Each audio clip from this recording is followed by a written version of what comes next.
Good evening, I'm Bo Williams and welcome to the 7. Let's get a look at the big 7 stories right now. And topping the list for us tonight, a body of a missing man has now surfaced in an East Tennessee river. The TWRA says the body of 32-year-old Boone McCrae was recovered from the Nolichucky River this afternoon in Greenville. Now, we're told McCrae was on a boat with a female passenger and a dog. We're told the boat launched Friday night around 7 o'clock before it was then swept into a bridge and capsized. The female occupant was safely rescued. However, McCrae, his dog, and the boat were swept downstream in the raging river current. The boat and dog were located on Sunday afternoon and were retrieved by TWRA wildlife officers. Unfortunately, the dog also did not survive. The incident, by the way, remains under investigation tonight. Our neighbors are still in need around parts of upper East Tennessee and western North Carolina. Areas devastated in the aftermath of Helene. At last check, our state health department was saying 6 weather-related deaths have been confirmed in Tennessee. And as we learned last night at 11 o'clock, one of those happened in Knox County. Now, the Federal Department of Health and Human Services has declared a public health emergency, clearing some red tape now for doctors and pharmacies. Water supplies remain a major concern tonight, including in Newport, where we've been tracking a huge donation and distribution effort there. Also, rangers expect to reopen Highway 441, also known as Newfound Gap Road. That's the main route through the Great Smoky Mountains National Park by 8 a.m. tomorrow. At that point, all major roads, trails, and facilities, at least on the Tennessee side of the park, will be open to visitors, but visitors still need to use caution. And as you can imagine, so many families have been affected. Let's check in with 6 on Your Side reporter Dominic Webster, who spoke with a family on the road to recovery. Nearly 4 days after the devastating floods here in Cocke County, people are continuing to clean up their homes and their neighborhoods as that water left a trail of destruction. I spoke to one family today whose house is being gutted at this point in time due to the high water levels. They live right across the street from the Pigeon River. That's the sound ringing throughout neighborhoods around the Pigeon River. For James and Lauren Gardner, this is happening in their own home. The two leaving before the water got too high. We decided to leave that morning around 10, and we packed up the truck.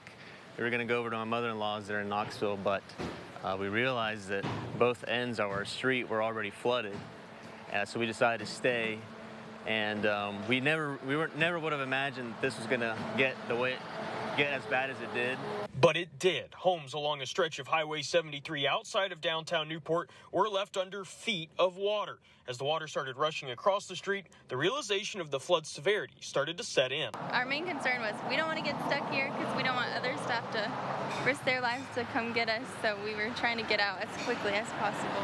The Gardners thankful they got out safe and for the help they've received. Even in the midst of tragedy, you know, there's hope and there's joy, and we're just overwhelmed and thankful not only to our community but also to the Lord for His protection throughout the whole situation, and even providing many open doors for rebuilding.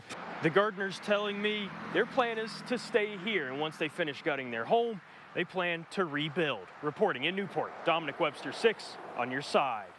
Dominic, thank you. You know, we caught up with Tennessee State Representative Jeremy Faison. He represents District 11, which includes Cocke County. He updated us on how groups across the country and right here at home have been stepping up to lend a hand during this tough time. The volunteer spirit has been amazing.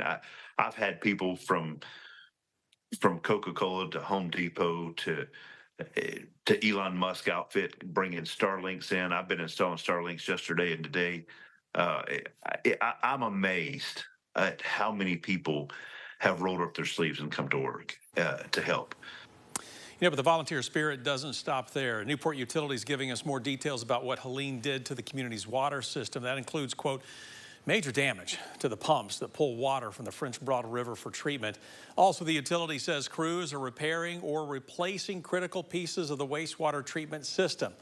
Newport Utilities sending out a reminder to everyone that as water service is restored, they are still going to need to conserve water and boil their water until the all clear is given.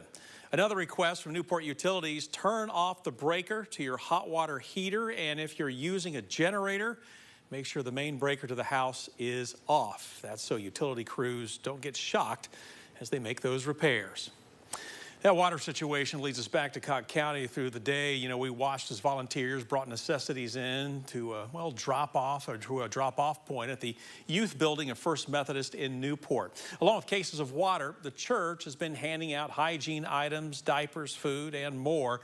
That's just one of many churches where the relief effort is underway. It's also drawing people in need, many whose homes haven't had water for days now. Many don't even have electricity, and they're also coping with the emotional trauma of facing down this disaster and uncertainty about the future. A lot of them are just trying to process what they've been through. A lot of them are just trying to figure out how to make sense of it all, just trying to get through some of what they've experienced. And it's just rough having to go to stores to get water, and can't even cook. It's bad. You can't even use a stove. We're having to use lanterns that has the oil in it. We're having a rough time right now. And I thank God sent me to these people here today. I really do. I believe it's in God's will that He sent me. Go find the distribution center and hope there's one that is carrying water, and they are several around town. So then being able to find it and everything.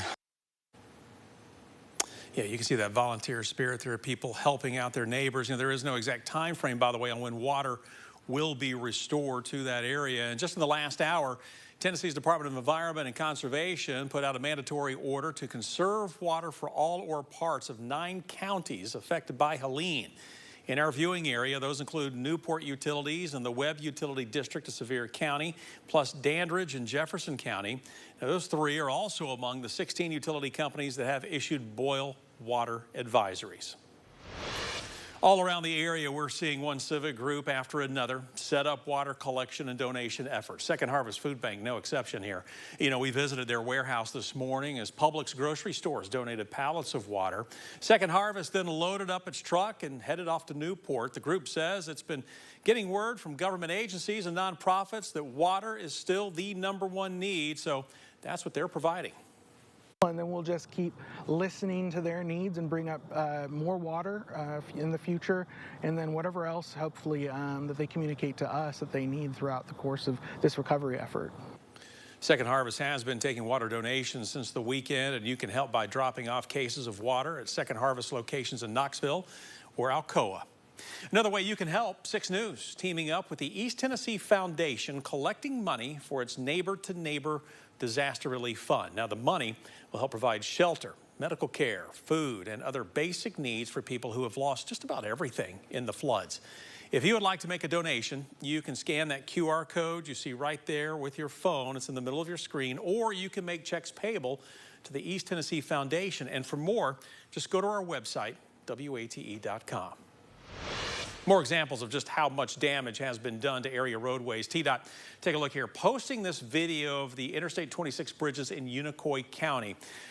You can see there's nothing left. Both of them, sections of it, in the water. Keep in mind, when we used to have, well, rock slides on I-40, this was the detour to get around it. Now you can't even use it. TDOT describes this as destroyed, as you can see. TDOT says workers yesterday hauled out some 58 loads of debris from just one area of that road. And to give you some perspective here, TDOT also posted this picture on social media. On the left, I-26 before Helene. On the right, that's what it looks like now. Over in Greene County, another look at the damage done by Helene. TDOT says this is where the Highway 107 bridge, also known as the Sergeant Elbert Kinzer Bridge, used to stand. And you can see the portion that was over the water is now in the water. TDOT says that of the 13 state bridges originally closed, 7 have now reopened, along with the Highway 107 and the I-26 bridges. 2 more in Washington County are listed as destroyed. TDOT is calling the destruction historic, estimating hundreds of millions of dollars in repairs and months of closures. Tennessee National Guard continues its support of state, county, and local emergency first responders who are assisting areas impacted by severe flooding. This morning, Tennessee's 118th Wing deployed troops to Johnson City. Devastating flooding there has killed several people in the state's easternmost communities. The Tennessee National Guard has been working with TEMA, sending waves of additional troops each day this week, and more are scheduled to go. You know, as we've showed you, the catastrophic flooding from Helene washed away roads, bridges, and homes in the region. Of the Guardsmen deploying, we understand 4 are civil engineers who will then team up with more troops in those impacted areas. it is needed, and we're glad to be able to assist. So these are our fellow Tennesseans that are in need, and so one of the big things that we get to do as National Guardsmen is not only go overseas, but obviously to support in times of crisis like this. The Guardsmen will help with those relief efforts for the next 7 days, but say they are prepared to stay as long as they are needed. Rounding out our Big 7 list for you, the Tennessee Bureau of Investigation has now issued a silver alert for 55-year-old Autumn Hackney. Take a look. These pictures being shared of Autumn. She was last seen in the area of Villa Court in Dandridge. We're told that she has a medical condition that may impair her ability to make it home herself. Now, she was last seen yesterday around 1 o'clock saying that she was going to the doctor and has not been heard from since. We're told she might be traveling in a white Toyota 4Runner. If you have seen her, please call the Sevier County Sheriff's Office, or you can call the TBI at 1-800-TBI-FIND.